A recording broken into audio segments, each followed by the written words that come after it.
Say something. Shit, it's a good show. It's a great show. It's a shit show. Pickle Rick show. Not a Jerry show. Scary Terry show. Lick my balls show. Szechuan sauce show. It's the fucking Rick and Morty Fan Show, bitch.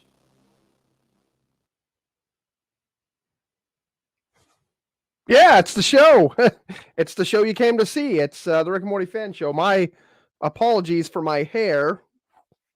Probably should have got that in order before here, but whatever. What can you do? Today, a very important Rick and Morty Fan Show. Wasn't supposed to be until next week that we did Rick and Morty Fan Show because we do it bi-weekly right now. While we're off season and there's not a lot of stuff to talk about. Last time we were able to talk about the anime last week was kind of disappointing, but we're doing a special show today, and I know a lot of the people in the chat know a good friend of the show, probably the best friend of the show, has Lance Livingstone is not doing the greatest. He's not in a great situation right now, not at all in a great situation. I don't want to elaborate any more than that, but this show is going out to him. We're doing the show dedicated to Lance Livingstone, and I think the best way to do it, because I know that Lance loved to come in here and watch pretty much every time I was on, the best way to do it is to go on and have a great show. So if you guys want to send your good vibes and your prayers and everything like that to Lance, that would be fantastic. Honestly, quite a bit of this stuff behind me is because of him. So, I don't know what else to say other than that. Great guy, great friend, fantastic artist. And this show is dedicated to Lance. So we're going to jump ahead and we're going to do what we would do on next week's show. And that's we're going to review Season 2, Episode 1, which is an episode that it's not one of my favorite episodes, to be honest. It's A Wrinkle in Time. Obviously, it's the one with the split screen and all the different dimensions. It has the weird time testicle monsters. Also has a B plot story about Beth and Jerry with the deer that's been shot and she has to save. So let me just pull up my notes here because I got back into it. Really exciting, actually, to go back and watch the first couple seasons is really kind of strange in a way now, because Rick and Morty's become so crazy and all expanding, and it's such a big universe now. You go back and you watch Season 2, Episode 1, seems really small scale. Like, what's happening with Rick and Morty is, obviously a multi-dimensional time-splitting episode that's kind of crazy, but it all takes place in Rick and Morty's garage at the same time. Even though it's split into a bunch of different timelines, it's all taking place in the garage. It's not a crazy world. It's not all sorts of... I mean, it's multi-dimensional, but it is in a way that Rick and Morty isn't normally, which is weird too. The other thing that's weird about this episode is it has people being, when you're unsure of what's happening, the time splits into different dimensions, which is really weird because Rick and Morty already has so many dimensions and so many different Ricks and Mortys with different choices. It's showing them making different universes, but it's done in a way different way than we see the other dimensions in other episodes. So anyways, just kind of my assessment of the show in that specific episode. Yeah, so we open up the show. Morty is vacuuming off Jerry, who doesn't have a shirt. Everyone's time has stopped. If you remember the end of season 1, time has been stopped. Hey, what's up? Linton Jonas is here. Actually, let's do the roll call before we get into this too. Roll call. We got Damon in the chat. We got Brenda Lee Sedgwick in the chat. We got Jody Anderson. We got Alan Prescott. We got Linton Jonas also in here. You got me. You got plenty other people coming and hanging out on the Rick and Morty Fan Show, guys.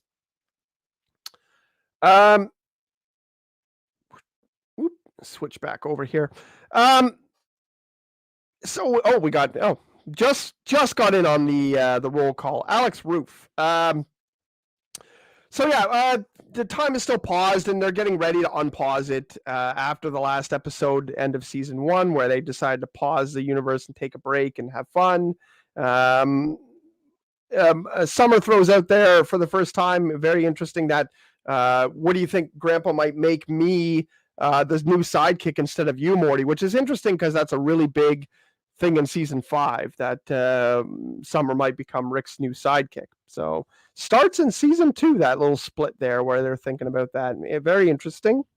There's a good gag where when they put Jerry's shirt back on right before they unpause time, he puts it on backwards.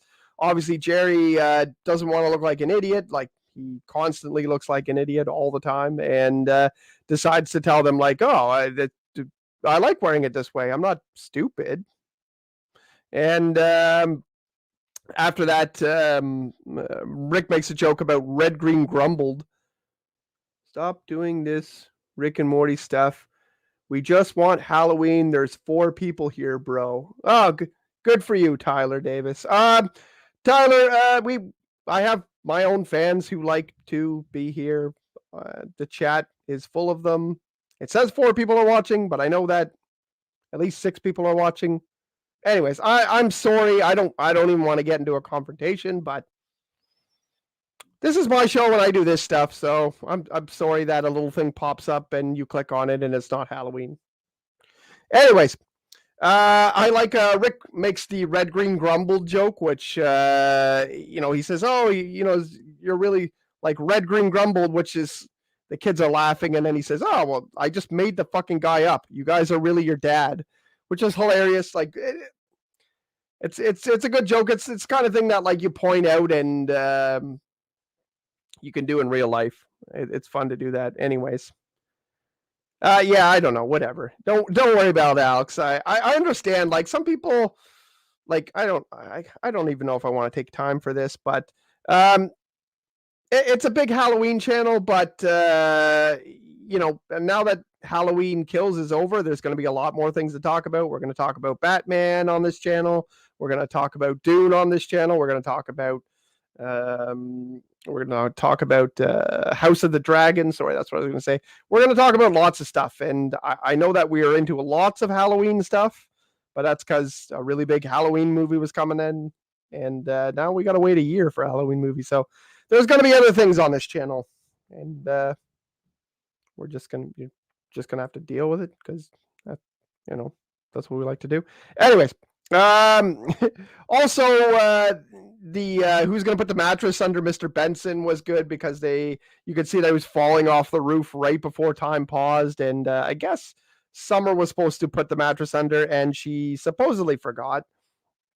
The time splits because because Morty and Summer are fighting with each other, and that splits up time because they touched each other and they weren't supposed to do that right after time. Right after time was paused, they were supposed to not touch each other for a while. I don't know why that makes any sense to the plot, because the reason time splits is when people are unsure. So I'm not exactly sure why touching other people was going to fragment the time stream. Anyways, even Rick mentions like, oh, well, we're here in this crazy dimension where Schrodinger's cats are everywhere, just like in the poster behind me.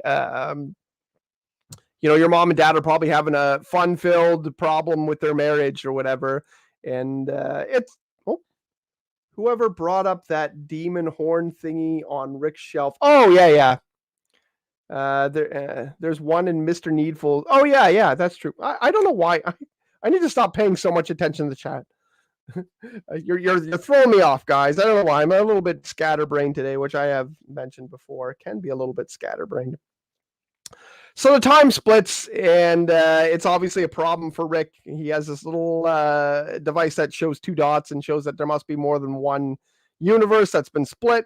Another kind of weird thing, because there's probably billions and billions or uncountable dimensions. Why is there only 2 dots? Is it only the recently split dimensions? It's also kind of, once again, doesn't really go along with the theme of Rick and Morty that there's already many, many dimensions. I wish I could get this awesome poster and my shirt in at the same time. I'm going to have to readjust that poster in the background.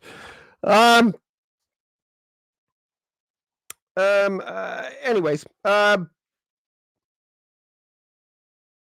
sorry, I'm having a rough time with this show today. I later on in the show, anyways,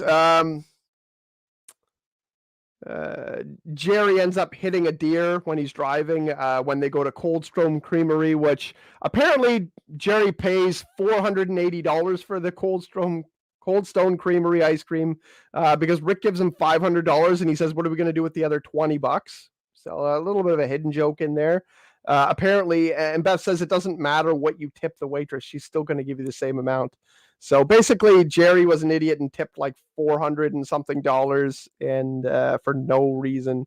I guess it's another Jerry episode or another Jerry joke where he's an idiot. I love this next joke though. It's not just personally. I like this joke. Anyways, he hits the deer and then he says, "You got to say that you were driving. This is rum raisin."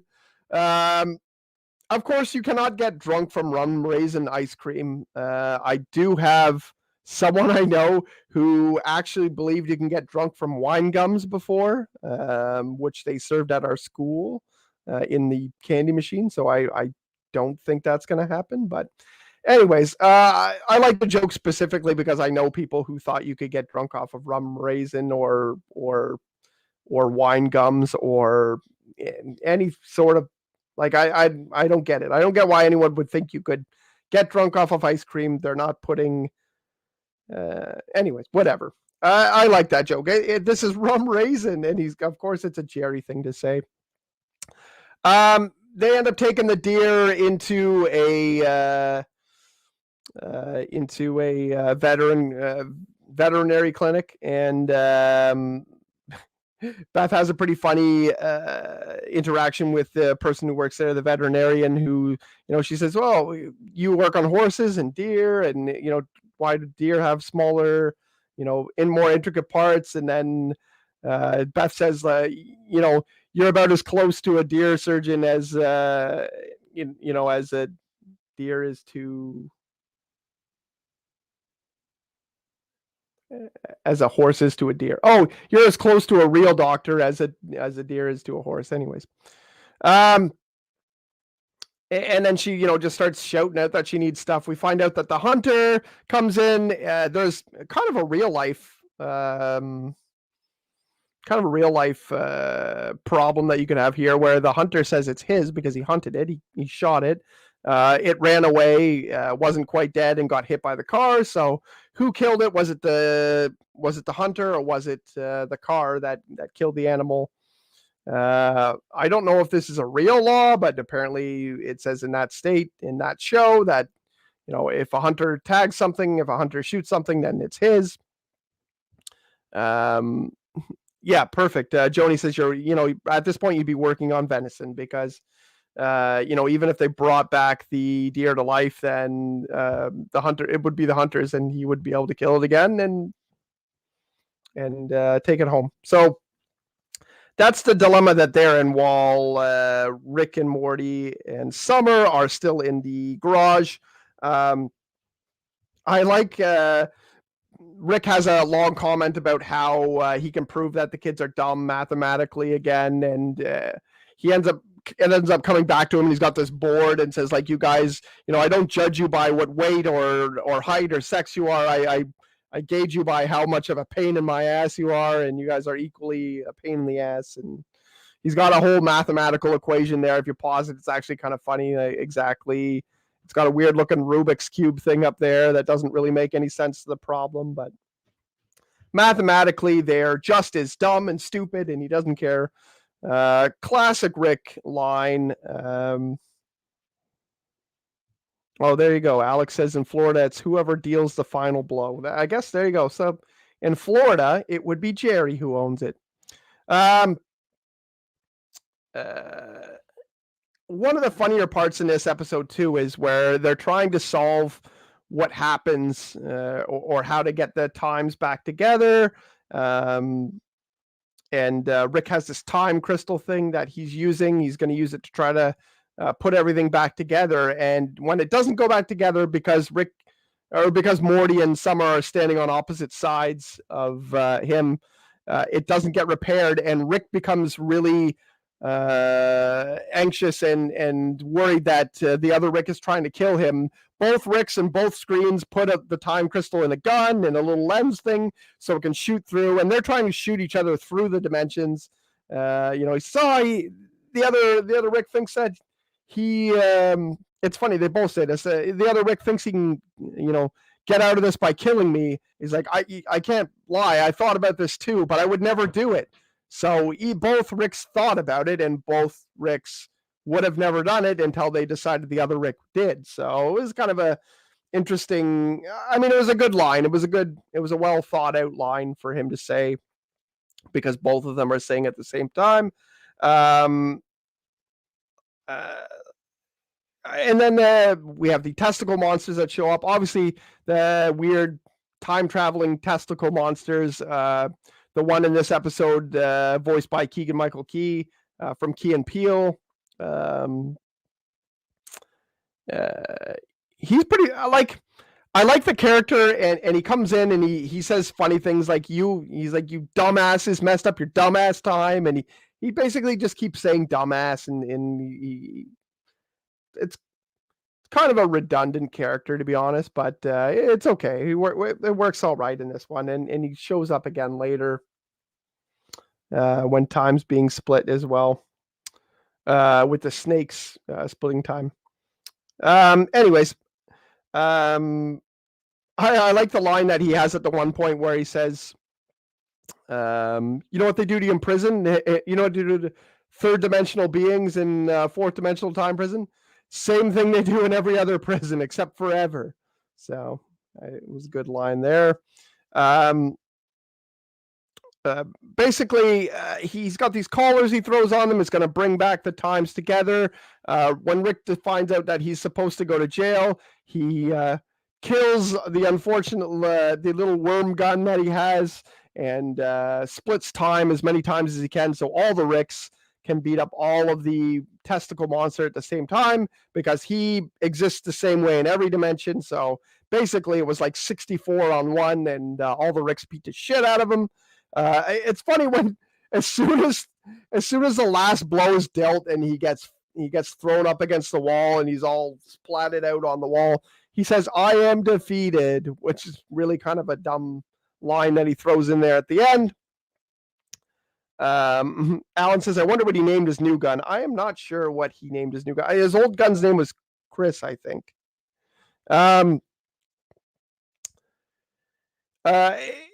After they defeat him, they have to put all the time streams back together. When they put all the time streams back together, Rick is fixing the necklaces. As time is falling apart, the house is falling apart.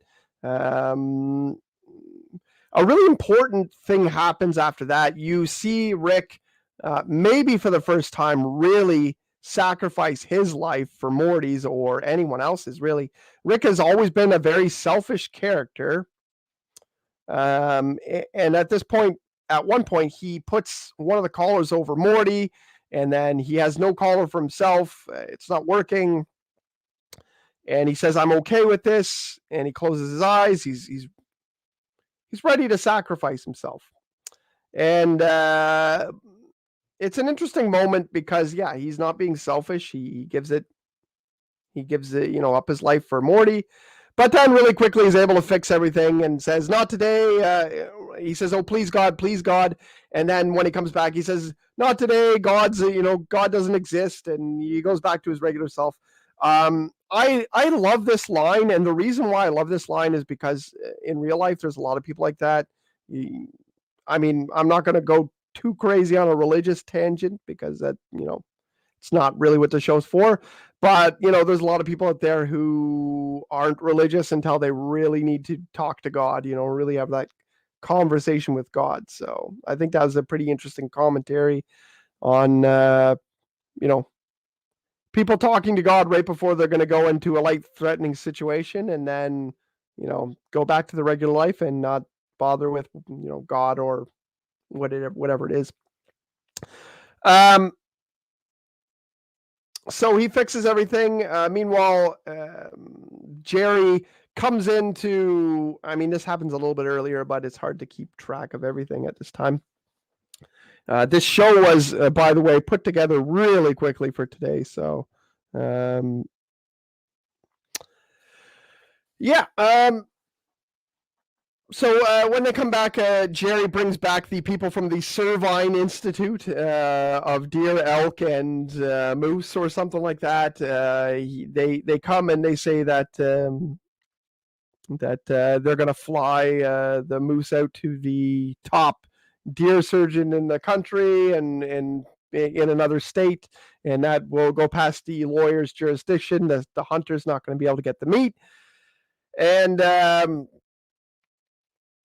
if it goes, and then the hunter says, well, or the lawyer says, well, you know what, you have to, as the doctor of this deer, you have to say that you couldn't save him, and that's really bad for Beth's ego. Really comes in, again, that Beth is Rick's daughter, and, having a big ego. She had to admit that she couldn't save him. It skips to the car, so obviously she's done that. She said, you know what, I couldn't save him, and that was obviously not fun for her to have to admit.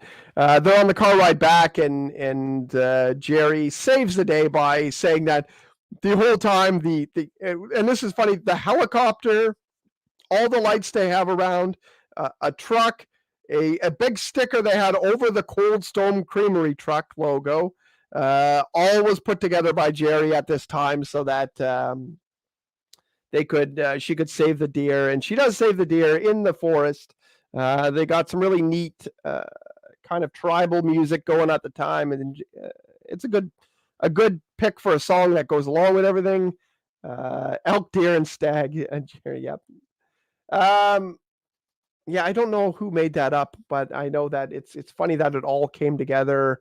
It could have been a couple hours, but they got all that together in a couple hours. They even have jackets that say, Servine Institute and whatever.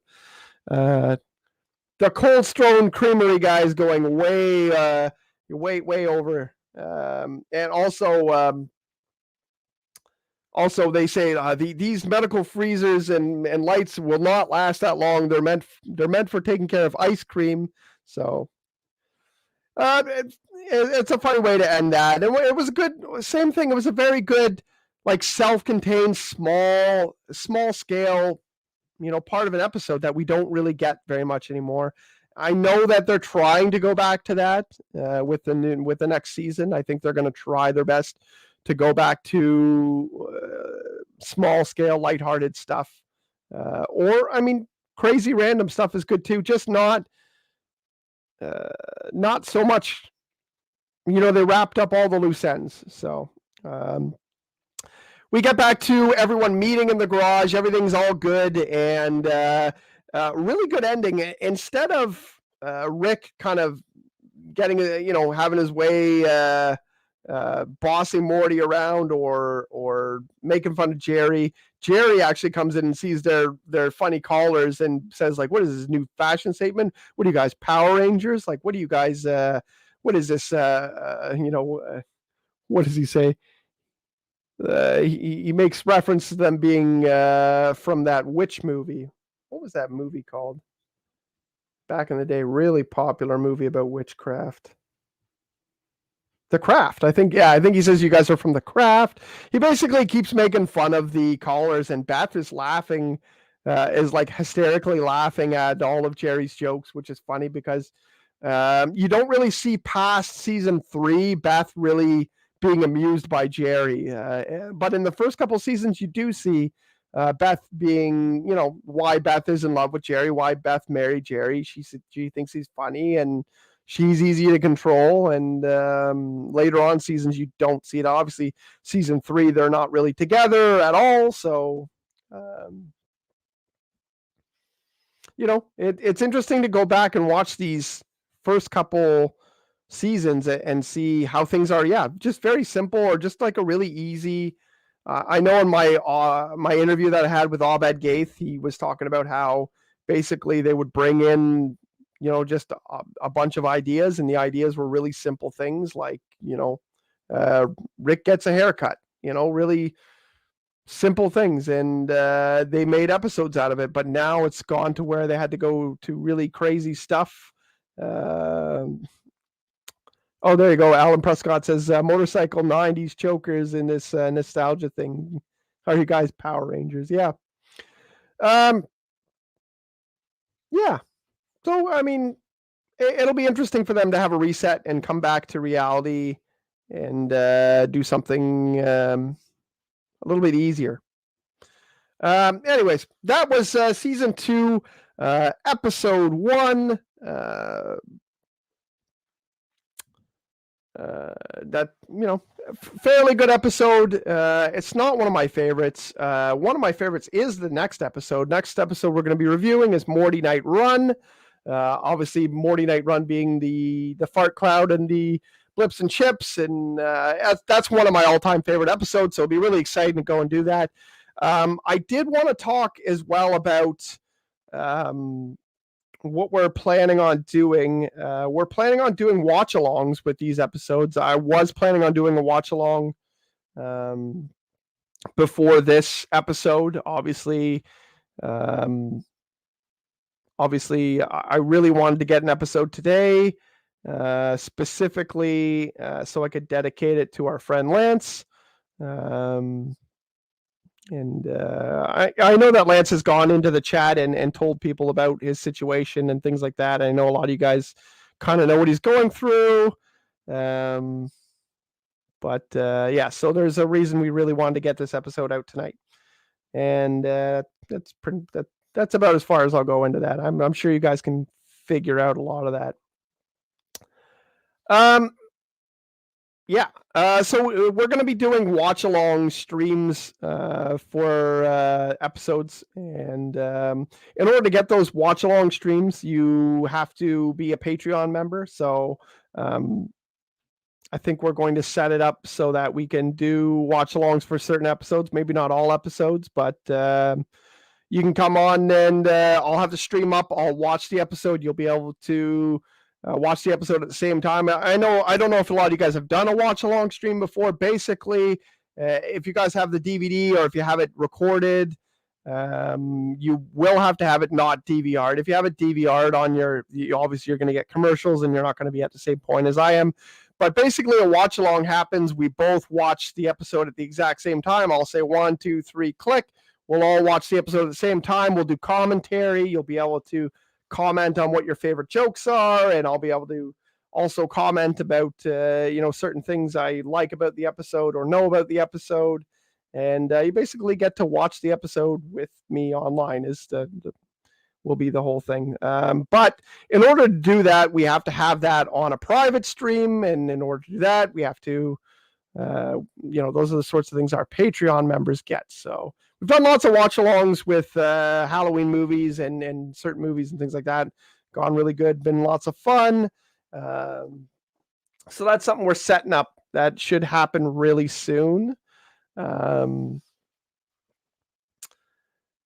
mean, there's not a lot of Rick and Morty news other than that. So if you guys want to come up with any questions or any anything you like specifically about this episode, go ahead and comment in the chat, and we'll talk about that. Otherwise, we will be done in a few minutes.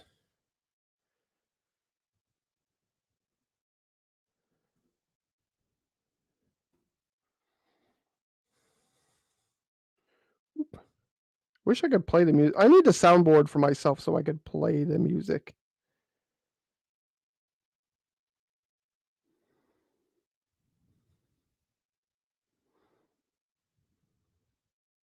Whoop. I wish I could have that, like, well, actually, you know what? I can talk about this for some of you guys who are into Halloween as well.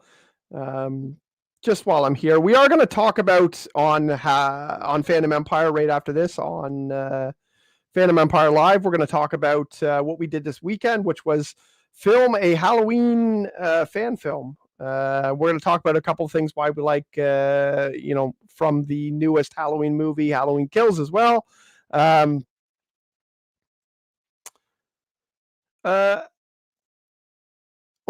Jody says, I'm actually watching Halloween 5 while I'm at this. Halloween 5 is a Halloween episode, or a Halloween movie that I love a lot, and most people hate it. I think it's amazing. So Alex Roof thinks it's the worst as well. I think it's amazing. I love Halloween 5. It's definitely not the worst. Even Fandom Empire comes in and says it's not. I know that that Sean's not a big fan of that one either, but anyways, we're going to be talking about the filming that we did this weekend, and I don't know if we're going to go in great detail about it, but it was a lot of fun. Had a great time. So if you want to tune into that, I think in probably about 25 minutes, somewhere around 9 o'clock, we're going to start that show. Oh, there you go. We have some pics and video to show. That's super excited. I mean, I've seen some of the video because we were reviewing it while we were doing it, but I would love to see it pulled up here. That's super exciting. Anyways, don't have any other news or anything for the show, just because this was kind of put together today on a quick thought. Thanks to everyone who joined without having a lot of notice. I know I told you guys every other week, and this happens to be just 1 week away. So thanks for joining. If you didn't like the show, well, don't click on it. What was this guy's name again?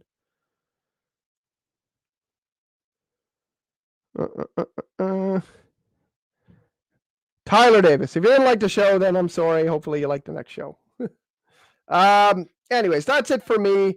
Once again, show dedicated to Lance Livingstone, and also we're going to do something starting next week. Every episode that we review is going to have Lance's laugh of the week, and that's going to be I'm going to say darkest humor joke from every episode, because I know that was that's Lance's favorite, is the dark humor in the Rick and Morty episodes. So that's it for me today, guys.